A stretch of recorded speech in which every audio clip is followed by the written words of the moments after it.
அடுத்து இது வந்து ரெண்டு இருக்கு, பெசிலஸ் சப்டிலிஸ் ஒன்று இருக்கு, ட்ரைகோடர்மா விரிடி. இது ரெண்டுமே என்னன்னா இயற்கை முறையில் வந்து நம்ம நோயை எதிர்க்கிறதுக்கு யூஸ் பண்ணிக்கலாம்.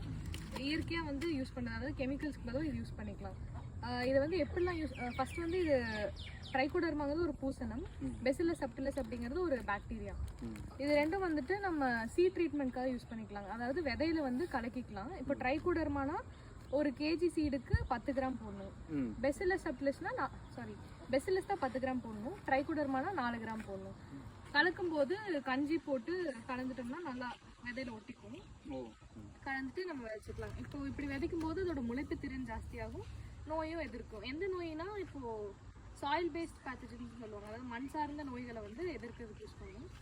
அப்புறம் இப்போ நம்ம தென்னை மரத்துக்கு போடணும் அப்படின்னா ஒரு மரத்துக்கு 200 கிராம், வருஷத்துக்கு 200 கிராம் போட்டோம்னா அதோட க்ரோத் நல்லாயிருக்கும். அப்புறம் நோயும் எதிர்த்து இது பண்ணும். அவ்வளோ எஃபெக்டிவாக இல்லைனாலும் இயற்கை முறையில் கொஞ்சம் எஃபெக்டிவாக இருக்கும். அப்புறம் ஒரு மரத்துக்கு வந்து 200 கிராம் வருஷத்துக்கு 200.